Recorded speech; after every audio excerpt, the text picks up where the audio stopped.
What's up, everybody, and welcome back to the channel for another episode of NHL Deal or No Deal. The NHL trade deadline is a little over a month away, so I wanted to get in at least a couple more of these episodes before we get there. If you're new to the channel and you're not sure how this series works, it's a pretty simple concept. Basically, I just make a post on the community tab asking you guys for mock trades. I pick out a handful of your guys' trades, and we talk about them in a video, and ultimately I give you guys my thoughts on if I think it is a good deal or no deal. And as always, when it comes to this series, you guys absolutely killed it with the mock trades. There are over 220 comments on the post. I know some of you get frustrated if your comment isn't picked for an Ask Me Anything episode or a Deal or No Deal episode, but just know I do read every single comment and I appreciate all of you guys. If you're interested in seeing another Deal or No Deal episode before the deadline, then be sure to leave this video a like. Let's see if we can hit 1,000 likes on this episode. And lastly, if this is your first time checking out the channel and you want NHL content just like this all year round, hit that subscribe button. So with that all being said, let's go ahead and start the episode off with the first trade from Off the Couch. Decided to include this one because it was the most liked comment on the entire post. The Flames get Johnny Gaudreau and the Blue Jackets get Jonathan Huberdeau. It would make some sense if we were playing GM mode on NHL 24, you know, struggling veterans on similar contracts, change of scenery type deal, but Johnny Gaudreau has a full no move clause built into his contract. If the general manager came to Johnny Gaudreau and asked him to waive his no move clause to go back to Calgary,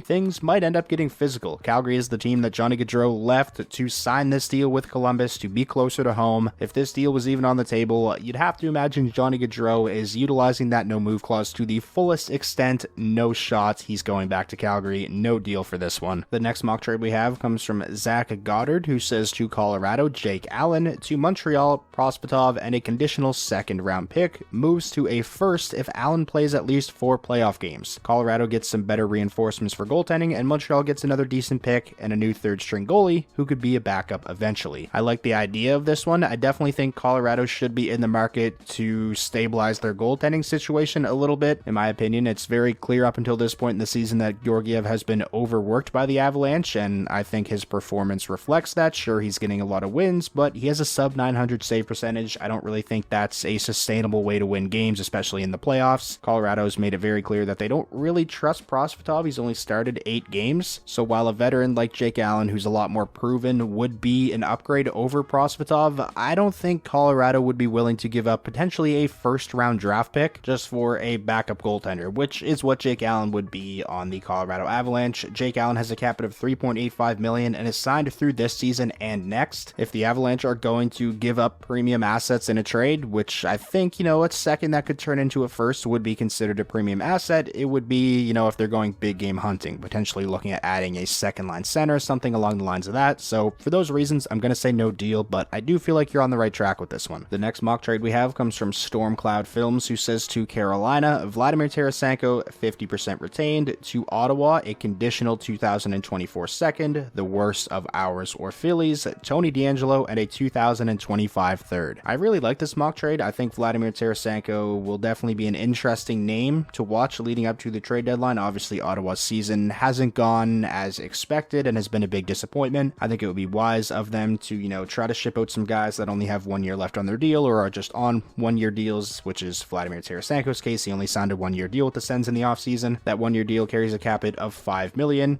In this deal, it would be 50% retained. So Tarasenko at 2.5 mil, I think that would be very enticing for a lot of teams. You have Tony DeAngelo going back the other way in this deal. He carries a cap hit of $1.675 million and is a UFA at season's end, so it wouldn't be too difficult to make the money work here. I'm going to go ahead and say deal to this. I think Tarasenko would be a really good fit on Carolina. He's having a great season in Ottawa production-wise. He's got 31 points. That would put him third on the Carolina Hurricanes in scoring. Carolina is a team that's still looking to get over that hump in the playoffs, and I think a big reason why they've failed to succeed and come out of the Eastern Conference and make the Stanley Cup Finals is because the offense dries up. Jordan Martinook led the Canes in playoff scoring last season. I love Martinook, but that's just not going to cut it. Tarasenko would add a really nice boost to the Carolina Hurricanes top 6. He is a guy who's proven he can do it in the playoffs. He's won a Stanley Cup with the Blues. I like this mock trade. I'm going to go ahead and say deal. This next mock trade comes from Awesome Zach, who says, huge one that I hope doesn't happen as a Rangers fan, but UC Saros to the Devils for Vitek Vanacek, Sheamus Casey, and a 2024 top 10 protected first and a 2025 third. So this would definitely be a massive blockbuster deal. The Predators have recently came out and said that they are not actively shopping UC Juuse Saros, but they will of course listen if they are wowed by an offer, and this right here is definitely an offer that I feel like would wow the Nashville Predators, so much so I don't even think that New Jersey would be willing to give up this much for Saros. We saw the New Jersey Devils go out and make a blockbuster trade leading up to last year's trade deadline, acquiring Timo Meier from the San Jose Sharks. They gave up some premium assets in that deal, and that's a trade that up until this point really hasn't worked out the greatest for the Devils. When it comes to Saros, he's having a down year for his standards. This is a guy throughout his NHL career has consistently been one of the NHL's most elite goaltenders pretty much ever since he became a starter, so he would directly address the New Jersey Devils' need for a starting goaltender. But again, I just don't know if New Jersey would be willing to give up this massive of a package in a trade for the second year in a row. I'm really high on Sheamus Casey. I think he's one of the more underrated defensive prospects in the NHL. In my opinion, the Devils may just be better off going out and trying to get somebody like John Gibson from the Anaheim Ducks or Jacob Markstrom from the Calgary Flames, two guys who likely wouldn't cost near as much as Juuse Saros would in terms of a trade package. So for those reasons, I'm going to go ahead and say no deal to this mock trade. Moving along now to the next mock trade. This one comes from Ryan McKay, who says the Canucks get Jake Gensel and the Penguins get Kuzmenko, a 2024 first, a 2025 second, and Aatu Ratti. And also, really appreciate the kind words, and I'm glad you like the videos. Jake Gensel is a guy who I'm just fascinated to see what happens with him. He's in the final year of his contract. He's set to become a UFA at season's end, and Jake Gensel is one of those guys, especially in a position the Pittsburgh Penguins are in, you just can't afford to lose him for nothing. The Penguins are currently on the outside looking in terms of the playoff race. Obviously, they're an older team who likely only have a couple of seasons left of being a playoff contender. Is that a team that Jake Gensel is going to want to re-sign with on what will likely be the biggest contract he's going to sign in his NHL career? But then on the other hand, if you're Kyle Dubas, how would it look to the locker room? How would it look to guys like Erik Karlsson, who you brought in via trade, and guys like Malkin, Letang, and Crosby if you go and trade away one of the best players on this team and basically pull the plug on the season? Dubas is in a very tough spot when it comes to Jake Gensel, and again, I'm really intrigued to see what happens with him. If Gensel does end up on the trade block, I love the fit of him in Vancouver. Elliot Friedman has stated recently on 32 Thoughts that there's definitely interest there between the Canucks and Gensel. They want to add a top 6 forward, and getting Jake Gensel, you wouldn't just be adding a top 6 forward, you'd be adding a legit top line player. I think Gensel fits the Canucks playstyle beautifully. I would love to see this happen, and I think this mock trade is actually pretty solid value going back to Pittsburgh. You get a guy in Andrei Kuzmenko who's having a down year. You know, this season production wise has been a far cry from his rookie season where he scored 39 goals and put up 70 plus points. But in this mock trade, it wouldn't just be like Pittsburgh is trading Gensel for prospects and draft picks, nothing that can help them win now. Kuzmenko is a guy who would likely replace Gensel in the lineup. Is he going to be as good as Jake Gensel? Probably not, but you never know. A change of scenery, the potential of playing with a guy like Malkin or Crosby, maybe we could see Kuzmenko get back to being that, 35 plus goal scorer, 70 plus point player in Pittsburgh. On top of Kuzmenko, you obviously get the future assets in this deal, the first and second round draft pick, two things that Pittsburgh could definitely use, and a pretty intriguing prospect in Aatu Ratti. Overall, I'm a big fan of this mock trade. I'm definitely going to go ahead and say deal to this one. The next trade we have comes from Casey Cheatham, who says Adam Henrique to Colorado for prospect Ben Myers and a 2024 Colorado third round pick. Henrique is a guy who Colorado has had interest in at past deadlines, and this year it makes sense to bring him in given how bad Ryan Johansson has been. Ducks head coach Greg Cronin was Colorado's AHL bench boss before taking the Anaheim job, so he would be familiar with Myers as a player. Also worth noting, during the Avs' recent 3-day break, GM Chris McFarland made his way to Anaheim to watch the Ducks play, and Henrique scored twice for him. The fit definitely makes sense. Colorado has been relying heavily on their top guys. They've been eating a ton of minutes as of late, so they could certainly use the depth, but I just don't know about Henrique's cap hit. I mean, he makes $5.875 million. Colorado is incredibly tight to the cap, even with Landeskog on the LTIR. I believe Arturi Lehkonen is returning to the lineup soon, so his $4.5 million is going to be coming off of LTIR. So I feel like it would be pretty difficult to make the money work when it comes to an Adam Henrique trade to Colorado. Would he help the Avalanche? Sure, but I feel like if Colorado is going to go out and trade for a player who,